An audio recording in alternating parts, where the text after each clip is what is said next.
Across the way in the NFC, another Monday Night Football game. The New Orleans Saints go up to Charlotte and defeat the Carolina Panthers by a score of 20-17. Saints honestly had control of this game a lot more than the score would indicate.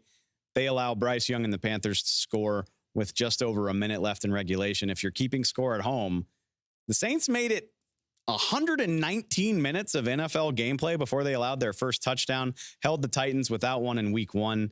They get all the way to the end of this one before they finally allow somebody into the end zone. If I'm a Saints fan or the Saints themselves, I'm definitely focusing on a very, very impressive looking defense. The Saints harried Bryce Young throughout this night, 4 sacks on the night. Panthers couldn't get anything going. Again, Bryce Young finished with 153 passing yards, and it looked way worse than that. I think he was sitting at about 80 heading into the final 5 minutes of the game, averaged less than 5 yards per attempt.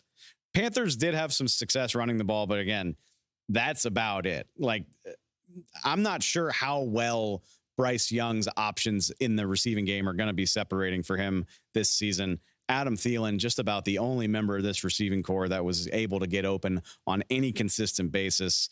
The Saints were basically able to sit on top of everything. And when Bryce Young tried to do his magic in the pocket, guys like Demario Davis were all over him to either take him to the ground or make sure he had a bad throw. It was a really impressive performance, which I would expect from a veteran defense going against a rookie making his second start.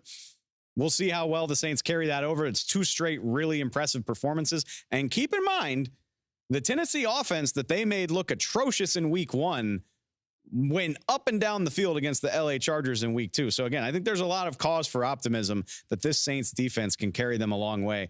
And from the looks of it, they might have to, at least in the early going, a second straight herky-jerky performance from this Saints offense.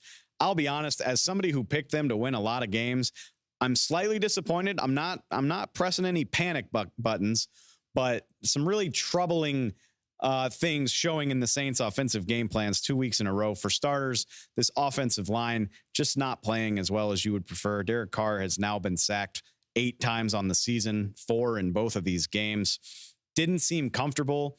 Didn't seem like he was willing to let things develop downfield. And when he could, not always making the best decisions. A very questionable interception in this game. Looked like he threw it into triple coverage.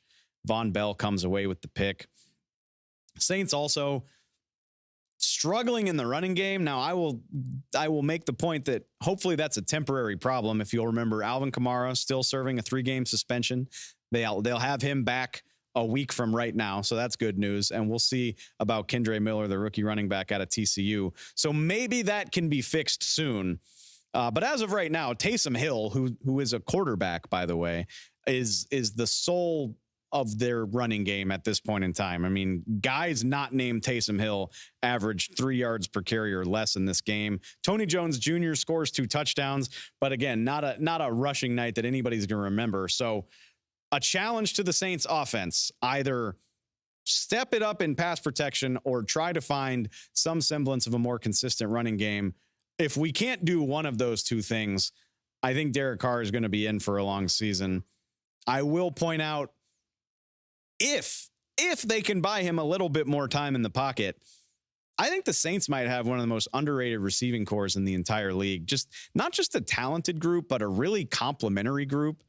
You got Mike Thomas back to looking like the guy we remember from years ago, the guy who won Offensive Player of the Year, just big body guy, possession receiver who can just box anybody out for the catch. You got the youngster Rashid Shaheed, speedster. He's had big plays downfield in both of the Saints games so far this season. Seems to have a good rapport with Carr. And how could I forget Chris Olave, saving the best for last? Just so good at everything, creating separation, hands. What an amazing little bobble catch there on the sideline, looking like Garrett Wilson did last week. I like this receiver core a lot, provided the Saints can keep Derek Carr on his feet. So not a memorable performance, maybe the ugliest 2-0 record in the NFL to this point. But guess what? They all count the same, and I'm sure the Saints will be just fine with that